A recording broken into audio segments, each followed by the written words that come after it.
Anda sedang mendengarkan suara profetis dari para nabi, hambanya John Patrice Vanggidai, Penatua Jemaat Victory Life Community Kupang. Dengarkanlah dan lakukanlah perintah Tuhan melalui para nabi, maka engkau akan berhasil. Selamat mendengarkan. Saudara, kalau semana jangankan orang lain, kita saja ngomong sembarangan. Betul toh saudara?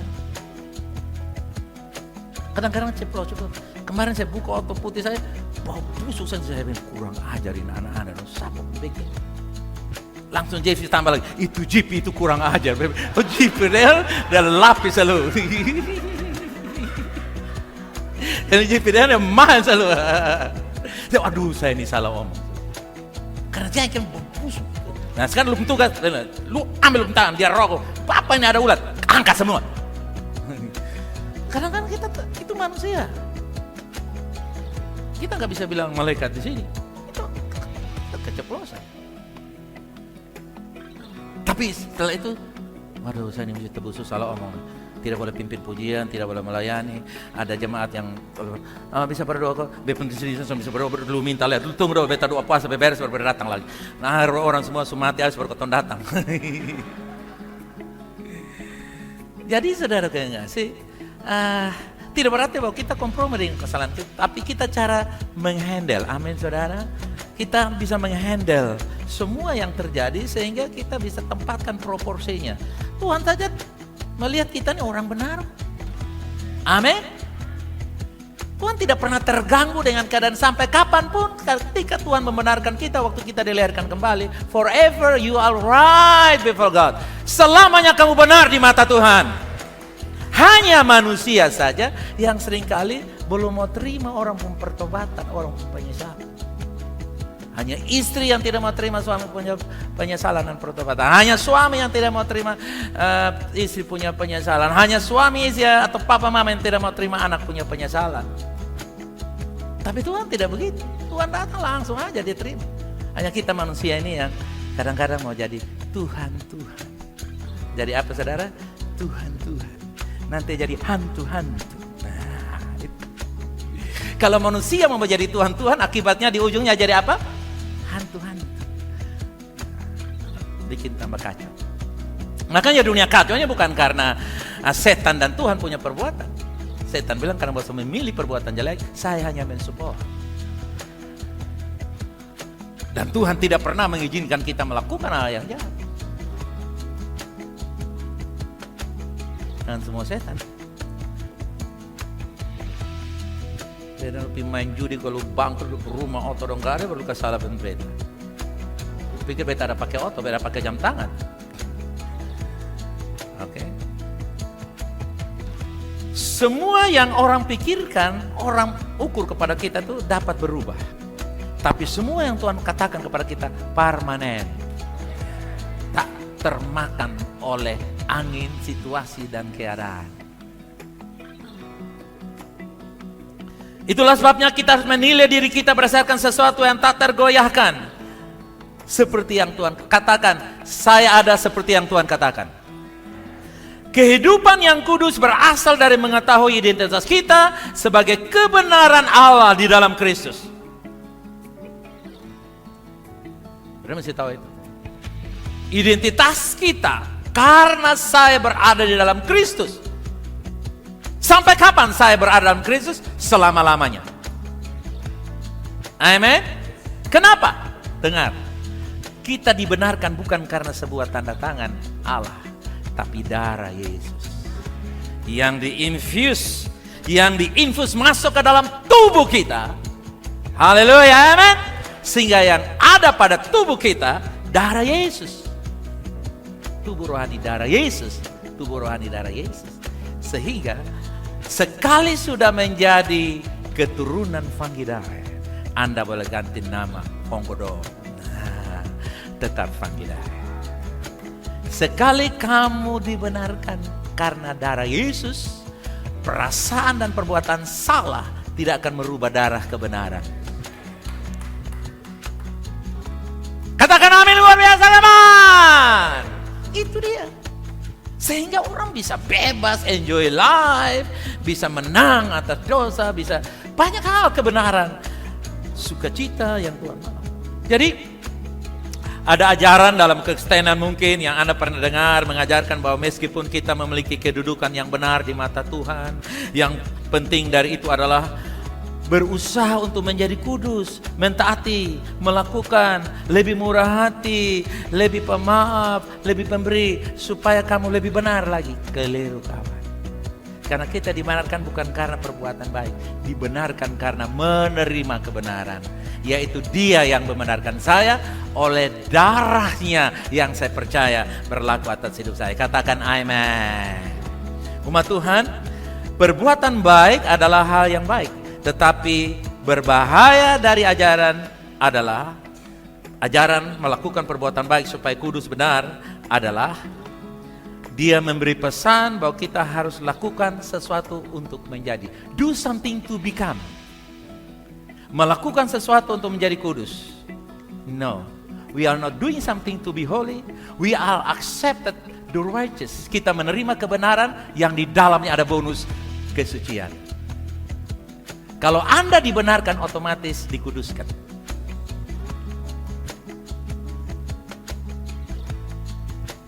Anda tidak bisa berkata tidak. Karena darah itu Anda tidak bisa menyangkalinya. Darah penebusan. Jadi meskipun niat dibalik ajaran yang berkata kita harus buat ini, buat itu, buat perbuatan baik, namun itu akan menghasilkan kegagalan demi kegagalan karena mendorong orang untuk percaya, menaruh kepercayaan mereka pada pekerjaan mereka sendiri daripada pekerjaan Yesus yang sudah selesai. Anda tidak bisa menjinakkan binatang buas kalau Anda sendiri puas.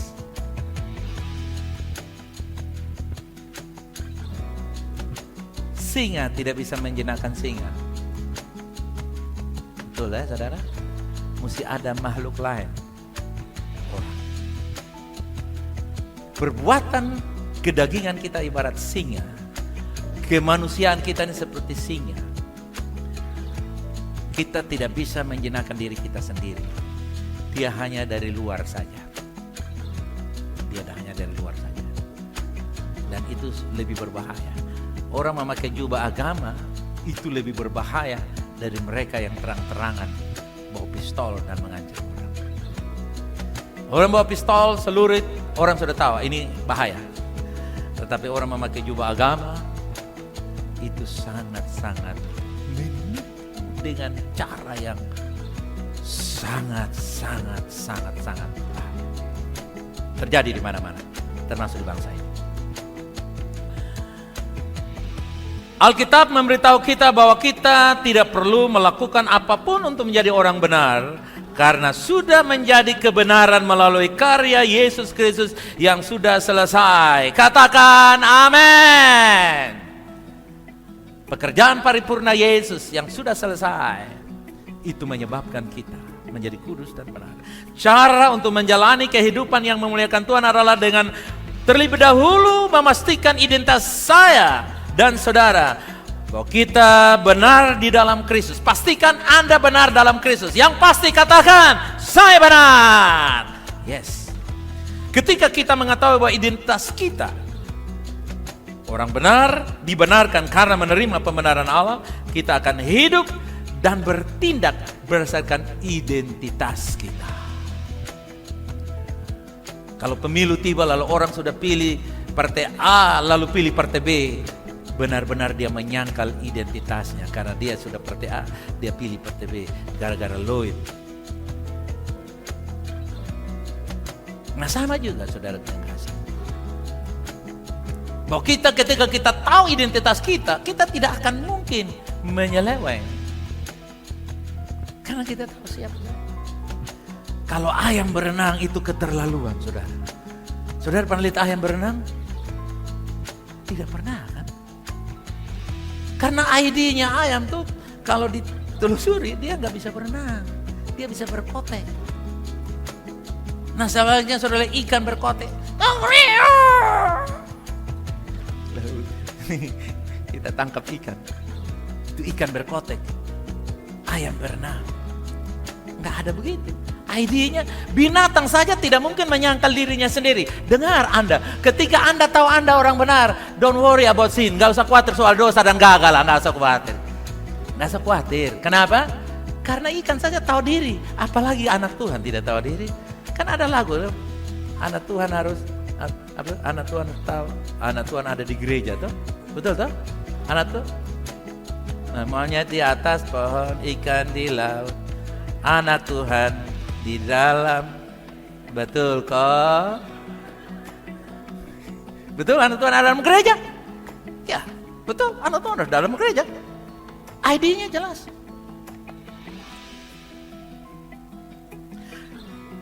Ketika Ratu Elizabeth masih kecil, saudara yang kasih, dia bermain seperti anak-anak yang lain. Lalu ada seseorang datang, hey, you are the queen. Hah? I am the queen? Yes, you are. Kamu tuh ratu.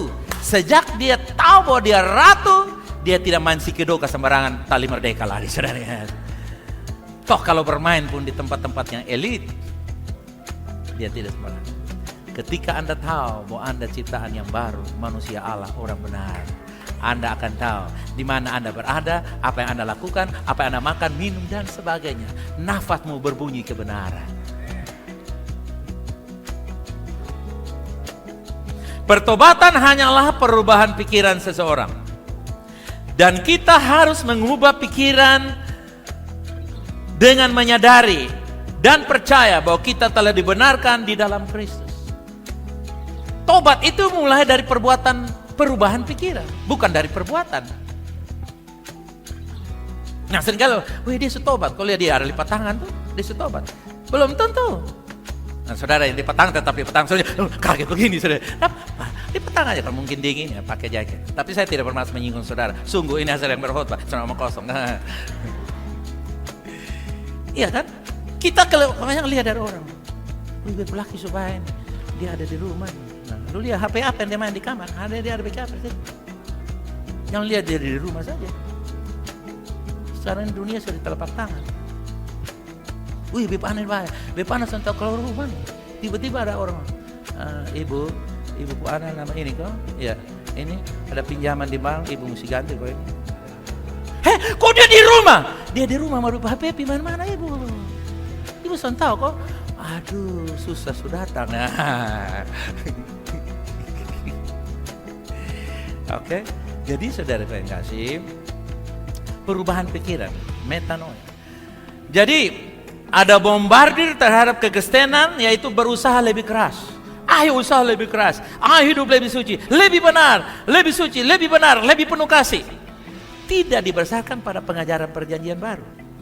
Berusaha lebih keras untuk menjadi sesuatu, menyeratkan bahwa kita bukanlah diri kita. Kita mencoba untuk sampai ke sana, tetapi kita belum sampai ke sana. Itu tidak benar. Kita coba ada di sana, tapi kita ada di sini. Itu perbuatan baik. Coba kudus padahal dia belum kudus. Tapi benar ada di sini, maka perjalananmu kemanapun, kebenaran ada dalam hidupmu. Amin? Sudah masih tahu ya? Kehidupan Kristen bukanlah tentang berbuat baik agar menjadi benar. Kasih tahu di kanan atau kiri seperti itu. Kita harus menyadari bahwa kita sudah benar di dalam Kristus dan kemudian bertindak dari identitas kebenaran. Katakan amin. Lucu kalau seorang petinju biskop pasir. Lu bikin apa nih? Supaya biskop musuh bisa. Nanti petinju biskop nggak bisa. Petinju harus pukul musuh. Latihan pukul sansa. Nggak mungkin biskop pasir, saudara guys. Nah, Efesus 4 ayat 24 berkata, dan mengenakan manusia baru yang telah diciptakan menurut kehendak Allah dalam kebenaran dan apa? Kekudusan yang sesungguhnya. Wow. Telah dibenarkan, coba katakan, saya telah dibenarkan dan dikuduskan. Yes. Ketika pencobaan datang, mungkin kita merasa kecil hati karena seolah-olah kita ini masih memiliki sifat dosa. Kemudian kita mungkin merasa oh saya mesti berusaha lebih baik lagi supaya saya bisa bersekutu dengan Tuhan. Itu hanya iblislah yang membawakan kebohongan. Sadarilah saudara yang kasih bahwa kita ini telah dibenarkan dan diciptakan dalam kekudusan. Haleluya. Tak peduli, jangan ikut perasaan kamu.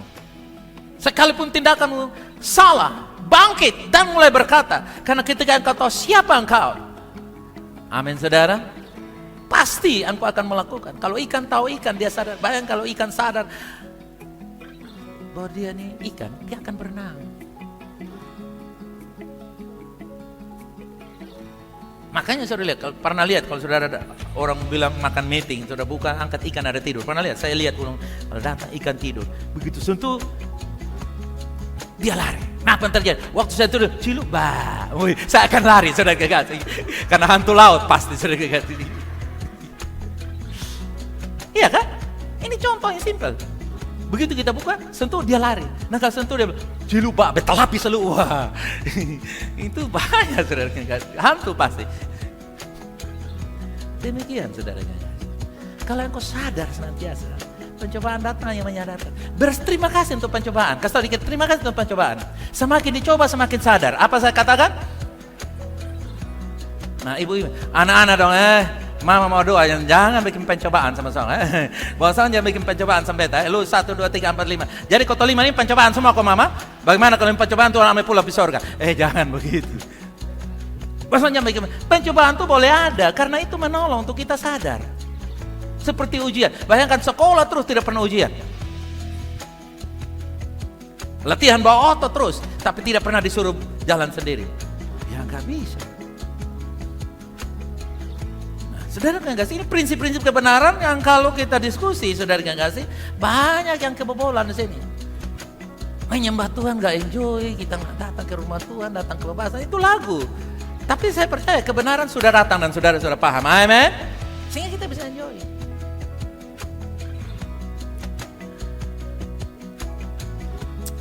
Haleluya. Kita lihat saudara yang kasih, ada istilah di dalam perjanjian baru, Paulus menggunakan indikatif sebelum imperatif. Indikatif itu dia kasih tanda-tanda dulu. Dia kasih tanda, kamu tuh orang benar. Lalu dia perintahkan, lakukanlah kebenaran. Karena sudah tahu tanda-tanda orang benar. Lu masuk ke sana belok kiri. Pergi, pasti masuk ke sana belok kiri. Karena dia suka kasih indikasi dulu. Baru dia perintah. Nah sekarang, lu pergi sana nanti sampai berbekas tahu. Pak, pi duluan, nanti sampai berbeda ikut. Bagaimana kamu suruh orang tanpa ada perintah, tanpa ada indikasi?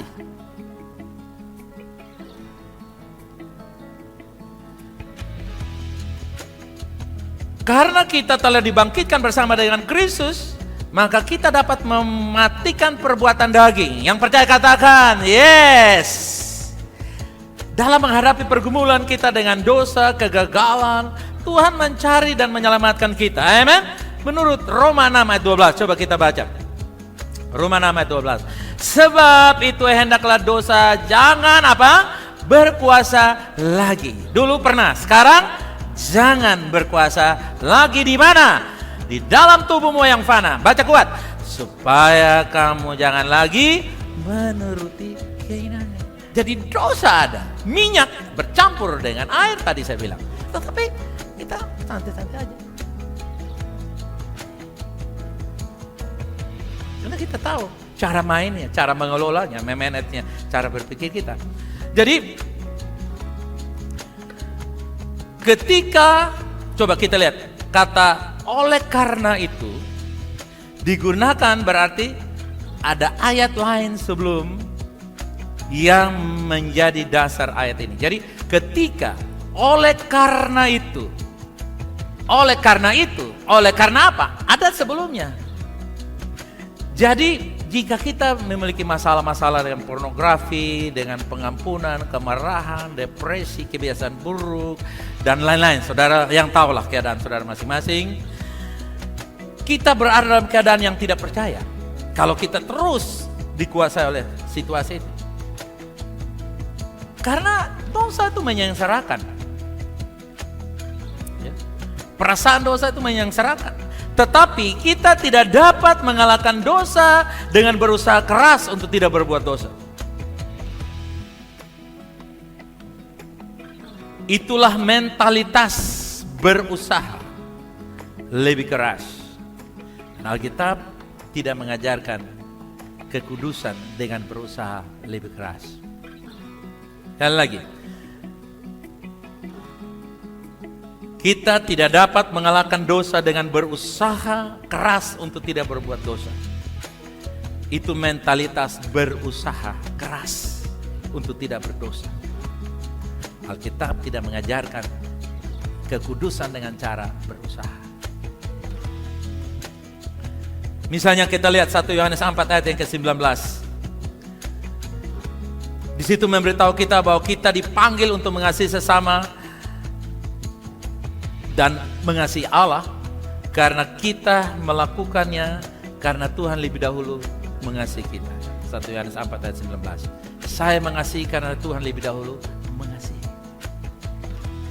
Saya tidak mengasihi baru Tuhan mengasihi.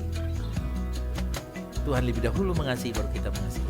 Jadi ketika kita mengalami kedalaman kasih Tuhan dalam hidup kita, maka kita barulah bisa meluap-luap dengan kasih terhadap diri sendiri dan juga terhadap orang lain dan sekitar kita. Ketika kita bangun, kita tahu bahwa kita sangat dikasihi oleh Tuhan. Amin, saudara, amin. Ketika Anda bangun pagi, mulai berkata, saya sangat dikasihi oleh Tuhan. Saya tunggu-tunggu suami baru bilang I love you. Saya tunggu istri baru bilang. Sampai dia di kantor cuma bilang, weh tadi tunggu-tunggu belum bangun, belum bilang I love you. Kita lupa. Mungkin dia juga lupa. Tapi Tuhan tidak pernah lupa mengasihi kita. Tiap kali kita bangun pagi, saudara yang kasih, kamu sadar, coba tiap kali bangun pagi bilang apa?